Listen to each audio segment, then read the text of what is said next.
Well, I would say there's certain majors that you need to kind of start in. Not that you could never do it later, but it's gonna add time on. So, for example, like nursing and engineering, you typically need to start in. And like I said, you may not even be able to transfer in later. Sometimes they don't do internal transfers, certain schools. Or if, say, you do your whole first year, maybe you're in the College of Education, and then you decide, I wanna do nursing, you might still have a full 4 years after that. So I always Mm, say, like, if you're on the fence and you're not sure, it would be easier to start in nursing and decide nursing's not for you and leave, and you can probably be still on track. Maybe you have to take an extra couple courses here and there a semester, but, like, vice versa is typically very hard.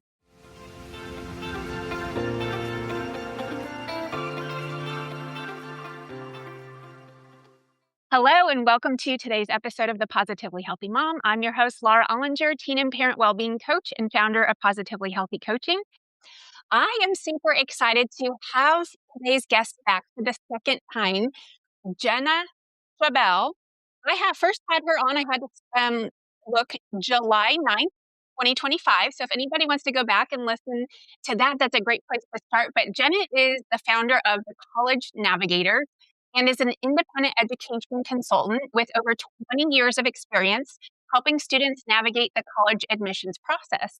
She has a really unique background as both a college admissions officer and a high school counseling setting. So she knows exactly what colleges are looking for and provides personalized guidance to help students find the right fit and stand out with confidence in their application. So, Jenna, welcome back to the Positively Healthy Mom podcast. Thanks for having me back. So excited to be here. Yes, it's such an exciting time. So, we are recording this at the beginning of February. And a lot is happening. I know in my house, I had mentioned my daughter's a senior. We do not have a decision yet. We are still looking. We're still thinking. So, how is that going for the families that you're helping? Yeah, I think it's so important for everyone to just know that it's, like, so normal at this time of year to not know where you're going. I think there's sometimes so much pressure because you do have that small kind of cohort of students that apply early decision and they know, and so I think sometimes for students, they can feel like it seems like everybody else knows where they're going already and I'm the only one that doesn't know, or I'm still waiting on decisions. So it is so normal at this time of year, being that we are in February, to have some decisions. We might be deferred some places. We may have had decisions that didn't work out. We might be waiting on more decisions. And then, of course, we have the decisions in our head that we're already starting to make with the schools that we do know. So I feel like it is kind of decision central at this time of year, but it's so, like I said, so normal to kind of have a lot coming at you. Even the schools that you've been accepted to might be starting to ask, fill out housing applications and orientation, and you're still waiting on financial aid package. So it's just, I know it's a busy, kind of stressful time of year, plus senior year. It's fun, right? We've got prom coming up, we've got end of year activities. So it's just a lot at once. It is. It is. And what I'm noticing in myself is just what's the like kind of positive word for it? Just kind of the desire to have this part done, right? It's like, mhm, ooh, it's so nice that some people know exactly where they're going. They already have a roommate. They already have all this, and we are not even. It's not that we're not close. We're close, but it's like, oh, it's so nice to get over that hump. So, any advice for people who are just like trying so hard to be patient, but at the same seeing people doing and how that they are on their future plans? Yeah, I think the biggest advice I have is really focus on where you have been admitted. I always say, like, if you've been deferred or if you're waiting on other decisions, those can be nice surprises later, but really hone in on the list that you have right now and start thinking through, like, what does each of them look like? Like, how do you envision yourself being on those campuses? Do they have an admitted students event that you can go to? Because that's such a great way to meet other students. I think so many students like misinterpret those events thinking like, can I go if I don't know? Like that's the whole point. Go to these events to see, meet other students. Are they your type of people? Like, could you picture yourself hanging out with them on campus? What does the community look like, right? I think now is the time.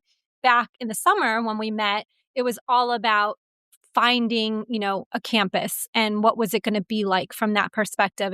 Does it have what I want? And now it's almost like we've flipped the roles and it's like, I know you want me, but do I want you? It's like you're in the driver's seat now of trying to figure out Is it the right social fit? Is it the right academic fit? Is it the right financial fit? Is it the right location?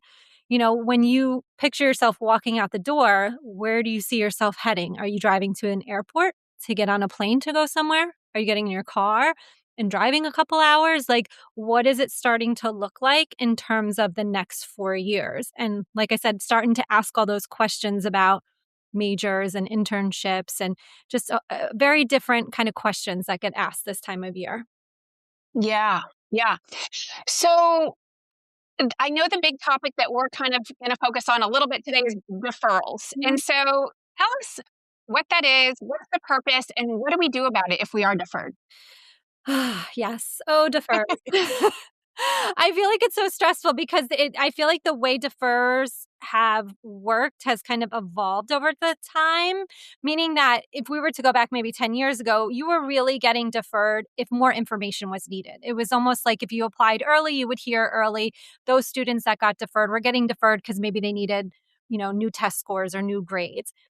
Feel like it's really switched now, and it's kind of the ball, of course, is completely in the college's, hands, and they're filling that early action round with a lot of their priorities, right? So whether it is, certain initiatives the school's looking for, certain majors they're looking to grow, and then they're kind of saying, you know what, we're going to defer a lot of you because we're not sure what our regular pool looks like. And then we want to be able to continue to handpick. And so I Hmm. think that causes a lot of frustration, for students, obviously, because they think we've applied early. We wanted to hear early and they're not getting that. I think there's also, to a certain extent, colleges don't like to admit it, but they're at some schools have yield protection going on. So, meaning that you might have some, I like to call them the high flyers, some very high stat students, and maybe it's a school that has more mid range admit rates, and they think to themselves, well, the student might only be applying here as a safety. So we defer them to see if they're going to stick around for the regular round. And of course, Mm. students sometimes don't understand that. So the best advice I can really give is you just kind of got to stay patient at this point of year. If colleges allow you to do things like write a letter of continued interest or send updated grades or test scores, obviously do all of that. But sometimes, like Texas people, University of Texas people, I say you just pray because there's nothing else that they want. There's nothing else that they ask for. And so sometimes it just feels like, you're just waiting is worse than just knowing, I think sometimes. So, Mm. Yeah. That's what my daughter said. She would rather just be flat out rejected than be deferred because yeah. at least she'd know. Yeah. And that's some of the schools I get very frustrated with, like, and I'll call them out, I don't care, like University of Texas, University of Southern California, they don't they don't deny anybody in early action. They only defer. It's either you get in or you get deferred. And it's so frustrating because you can't tell me out of like, you know, University of Texas had 100,000 applications. Right now in early action, you only admitted 5,000. You can't tell me that 95,000 kids have the potential to get in. You know what I mean? Like you couldn't Right. deny some of them, like you said, just to like rip the band-aid and let them move on. So that just kind of goes back to showing you that college is about a business and it's about them, not you. And so I think when you kind of understand some of what's going on, like I said, that's why you shift your focus to where have I been admitted so that you can start really weighing those options. And if you get in later somewhere else, that comes as a nice surprise. But the other thing that could happen from a deferral is they could waitlist you. So like you keep waiting even longer, which is crazy. Oh. So yeah. So, curious about if they don't ask for anything, should you be proactive? Like, if you are still really holding out hope for the school and you got deferred, should you be emailing them? Like, what should you be doing? I always say follow instructions. So if a school very explicitly says, do not send, then don't send. If they use other language where it's maybe like, well, it's not required, well, then to me, that kind of reads like optional. So then I would say do it. So I would just, like I said, always check the portals or the admission pages just because you also don't want to like not follow the instructions. So, but I Yeah. would say every opportunity that you can communicate, then definitely do it. Okay. Okay. Man, and so, a lot of this is so emotional, but like, let's try to go into some like the more logical part of it. Yeah. I know we last time talked about major and we talked about the pros and the cons of being decided versus undecided. How do you approach this with a kid who thinks they want to be one thing, applying to one thing, and then, like, at what point is it not okay to switch? Like, I know you can add more years onto your college to complete the degree, but, like, in a perfect world, like, what is best for the student, and also what is it that colleges want as far as students and the ability to change? Yeah. Well, I think it's good. I mean, for anybody that's listening that's just in like the early stages of building the list, I think that's why it's so important to have both types of schools on your list, those that admit by major and those that let you come in and explore and kind of take courses and see what the best fit is. Because some of the challenges with the direct admits, especially with the competitive programs, things like nursing, engineering, business, if you don't get in sometimes in the first year, it's very unlikely or maybe even not possible at all that you can get in later. And so I think Mm, for those students, you need to be pretty confident that that is what you want to do. With that being said, colleges look for more evidence of preparedness for those majors than they would if you were just applying to a school that isn't admitting by major. So if you're going to be applying for, say, like nursing, engineering, business, they're going to want to see not only evidence within the classroom, but what have you been doing outside of school that is preparing you for that? Um, mm, so I mean, it is tough because I feel like at 17, 18 years old, you may not know what you want to do. Um, yeah.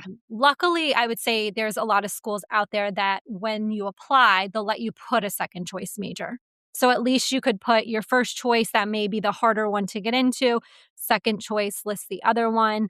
Um, because certain majors, yes, you can switch around, but other majors you really can't. So, or they have high thresholds. So I don't know if you saw like Indiana this year changed their whole kind of admissions process with Kelly School of Business being a direct admit. And so for the students that got pre-business, like to get in later for kind of automatic admission, you can't get anything less than an A minus. Like that could be tough for some kids, you Wow. know? So Yeah. it's one of those things that you kind of have to know the realities going in and what kind of student you are. And do you have other kind of backup plans of majors, or should you not go to a school like that? Go to a school that will let you come in and explore and declare your major later. Mhm, mhm. So, I don't know if there is a chicken or the egg on this situation, but say you're still open about schools and you're kind of between 2 majors. What do you choose first? Um, well, I would say there's certain majors that you need to kind of start in. Not that you could never do it later, but it's going to add time on. So, for example, like nursing and engineering, you typically need to start in. And like I said, you may not even be able to transfer in later. Sometimes they don't do internal transfers, certain schools. Or if, say, you do your whole first year, maybe you're in the College of Education, and then you decide, I want to do nursing, you might still have a full 4 years after that.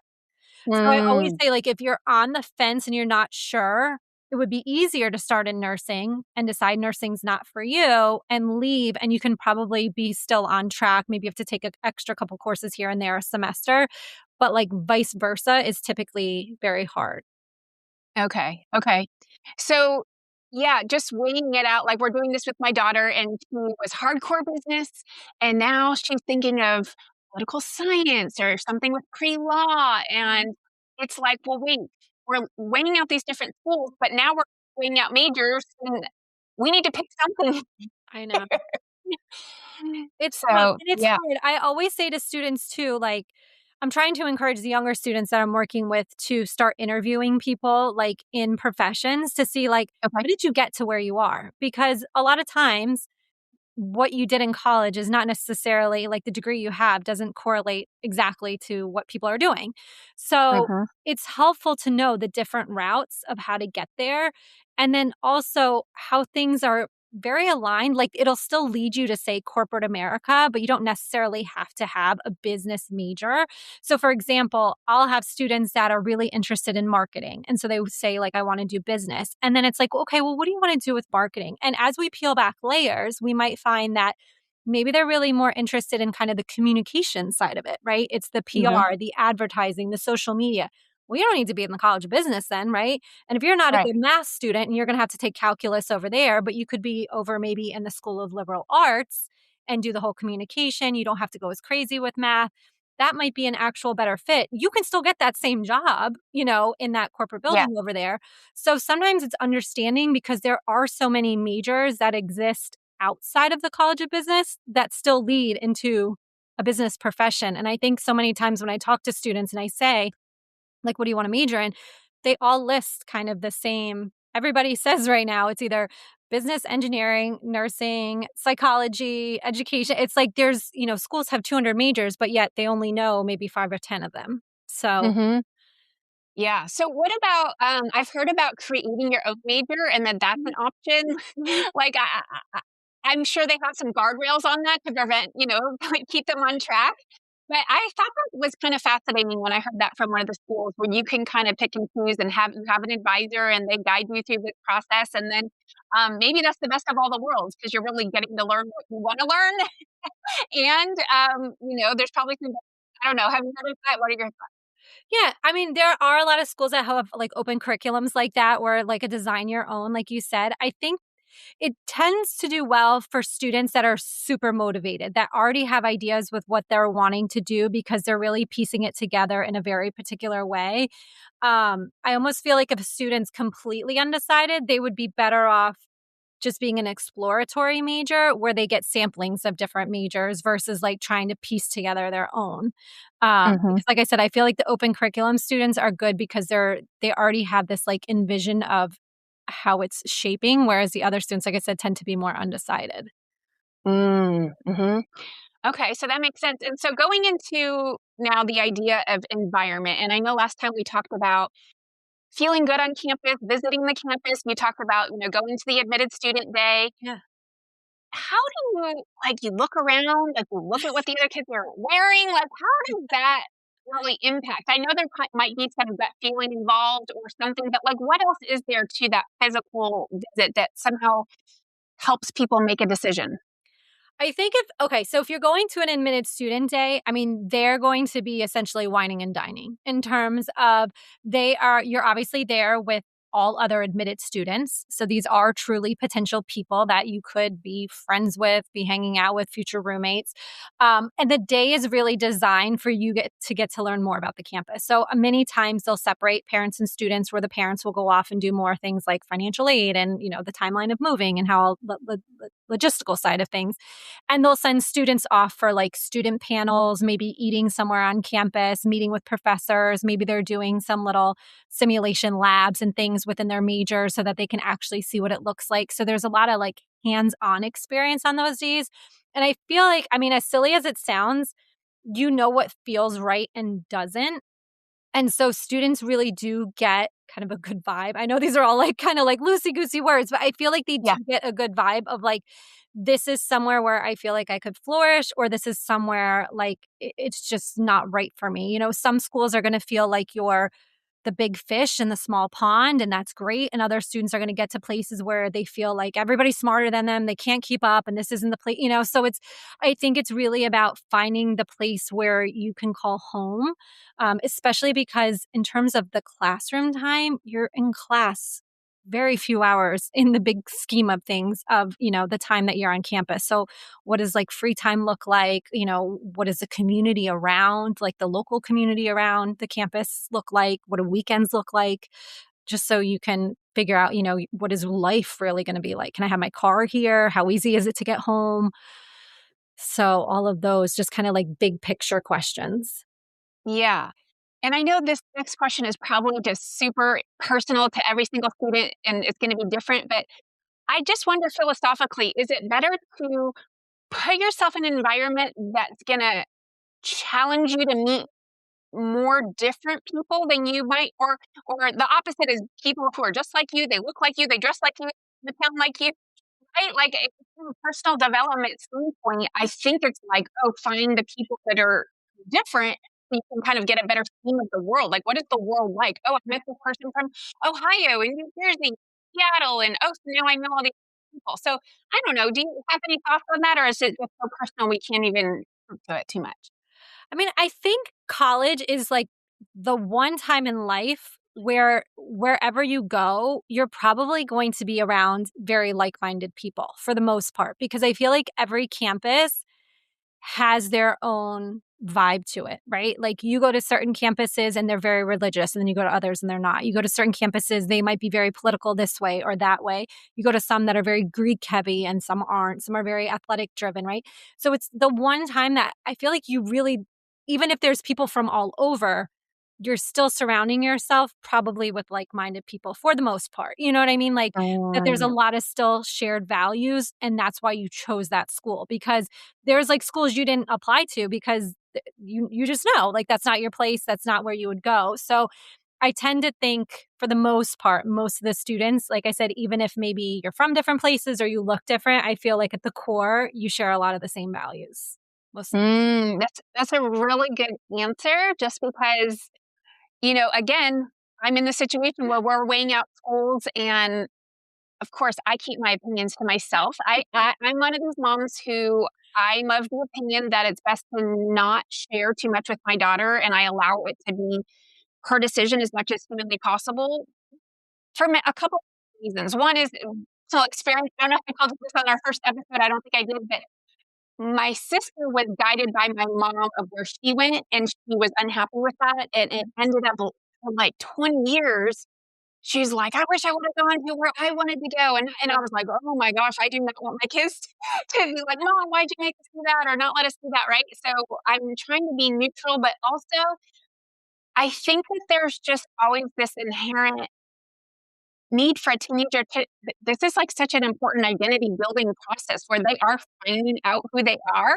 Yeah. And it is kind of like, I think that's why it feels so much pressure because they're not 100% sure who they are, but yet they're making this life decision of where Yeah. they're going to live for the next 4 years, Yeah. what kind of people they're going to be around, what everything, all these things. And so I think that the comfort that I can find as a mom and the other moms who are listening to this is that they will find people hopefully Yeah. that are like you say like-minded and hopefully we've prepared them enough Mhm. so that those people they are surrounding themselves with, say you're like the 5 people who you spend the most time with, Yeah. that those are good choices for you, right? Because Yeah. I have heard I had a mom recently tell me her daughter had to come home because she chose people to hang out with that were not good Yeah. influences. It was not good for her grades. I don't know if it's she dropped out or got kicked out or something. She's out and she had to move back home, start over, start fresh, and go somewhere else. Yeah. And so I guess it's like just that's the hope that we prepared them enough. I don't know. What do you think? Yeah, I mean, it's tough. You're right. It's the big first adult decision that they're making. I feel like to take some pressure off that, I always say, like, if you don't like it, I mean, nobody wants to transfer, but you're also not locked in, right? It's not like you're forced to go for 4 years. So if you get somewhere and it's not the right fit, you're still growing and learning. You can make a change, right? That's totally normal and part of the process for some of the students. But I also think too, the type of student you are typically doesn't change that significantly when you go to college, meaning that I feel like from parents as they're getting ready to send their students off, like if their student has never liked being a student, going to college probably isn't going to make them like studying more, you know? Like Yeah. they're going to pick up the pieces of maybe the partying and all the other stuff too. So I do think students have to go in with a strong sense of, the reason I'm here is because 4 years from now, I need an outcome, right? The end of this is I get a job or I go to grad school, law school, whatever it is. And so, I mean, it's a tough, I think, transition, right, into that independence that they're going to have. But like you said, hopefully they're prepared and they have a good head on their shoulder and they know who to call when, times get tough. But also to realize it's not some people are going to have super smooth transitions and other people it just takes a little bit longer, but also give yourself grace to find your people. Like I remember I reached out to a mom last October to say, "Oh, just like how's your daughter doing?" She's like, like she doesn't know if she made the right decision. She's having trouble making friends." And I was like, "Give it time. Like give it. It's early.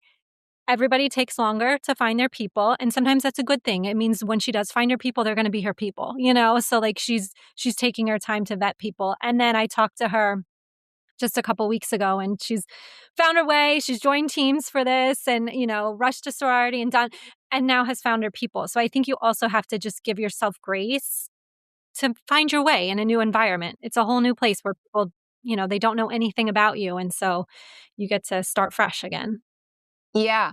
And such a good question because or a good thought because I actually have been coaching a lot of college students now. And that is like the number one thing I found was in the fall. It's like they're settling in, they're homesick, Yeah. they haven't like joined a lot of clubs or made a lot of friends yet, and they're starting to doubt, am I in the right place? Yeah. And so, of course, that is not my role to advise them on that's not my lane of what I do. Yeah. But I do allow them to kind of explore that and see how long they're gonna give themselves, and I have a client right now who's gonna give herself to a freshman year Yeah. before she kind of decides, on another, story is my sister, the one I was talking about. She transferred after sophomore year, and I think that was hard because splitting your college time into 2 totally different places, Exactly. starting new as a junior, that was definitely more challenging. So Yeah. any thoughts or advice about, is there an ideal time? You just are like, "No, this isn't for me. I made a mistake," versus, "I'll give it a little longer." Yeah.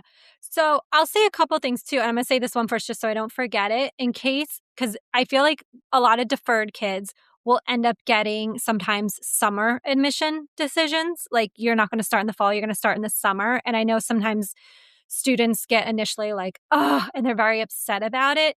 When you talk about from a transition standpoint, anytime I've had a student have a summer start, have made the best of friends and have rolled into fall with ease and grace because they start in such a smaller cohort during the summer where it's all freshmen for several weeks, and they're, bonding and they're typically only taking like one or two classes. So they really have a lot of time that those summer kids tend to transition really well. So if anybody gets a summer admit and they're really like, I'm so upset by this, know that Mhm. sometimes they have a much easier transition than the fall kids. Um, Mm. because the fall kids come in, maybe they have a day or two of orientation and all of a sudden it's all these kids and all the, upperclassmen are back and you're just thrown into classes and it's, you hit the ground running. The other, in terms of transferring, I always say give it your first year just because your first semester and second semester, it's very different from high school. You're not in the same classes. You've got a whole different group of friends. You may not even see the same people, that you saw in first semester to second. So I always say give it at least a year. I don't like when people just quickly transfer out after the first semester because I just don't think you really gave it a chance. Mhm. Um, but everybody knows what's right for them. You have to figure out weigh the price of like you also don't want to stay and fail out and things like that either. But Mhm. yeah, you just have to do it when it's right. But obviously in terms of the best time, I would say probably after the first year because once you get too far in, you're going to be adding probably time on when you go to the next school. Yeah. Yeah, for sure. Okay, so as far as trends and statistics, you're like kind of that's what you're known for, like all your social media, which I absolutely love. Everything you put out there is so just like, even if it doesn't apply to me specifically, I'm like, oh, that's interesting. So, what are you seeing? Like, I know last time we talked about like the baby boom that happened and how the class of 2025 was the biggest class ever. And I was re-listening to our episode before we got on today. And like, what are you seeing now? Is there anything that is new or different? Share any trends on data. Okay, so the one thing I think people are like shocked by I'm not shocked by. But I think what people assumed was because we made such a big deal about there's a baby boom and an enrollment cliff and things like that, kids are applying to more colleges. So, like, even though there are technically fewer high school students throughout the United States graduating, more students ended up applying. And of those students, they submitted more applications. So, I think we're stuck in this like I always pray that like something will change because I think we're in such like this uncertainty mode that students now are just like applying just to apply because they're so fearful of like not getting in places. And so Mhm. it's created this, what used to be like most students used to apply to 5 to 8 schools and that was it. And then it became like 8 to 12. And now I talk to kids and like I feel like it's normal now that kids apply to 15 plus schools and it's just Yeah. we're just increasing our own anxiety by doing that. So I always hope something will change with that. But what I will say is a new trend that I've noticed this year, a lot of colleges, and you might have experienced this yourself, seem to be like hiding more steps along in the process after applying, meaning like students submit their applications in October, November. And then after they hit submit, there's like surprise supplements that pop up in the portal. Or once a student gets deferred, there's another surprise like, well, if you want to continue on, then you need to do this video for us, or you need to do another essay for us. And so it just seems like there's so many more like things that They're like adding hoops to jump through. yes, more hoops to jump through, and I think it's just so they can try to figure out who's really interested, but I think it's just a lot on the students. We will finish this important conversation with Jenna Chabelle of the College Navigators next week. Until then, good luck to all those parents and teens in this limbo phase of the college admissions process.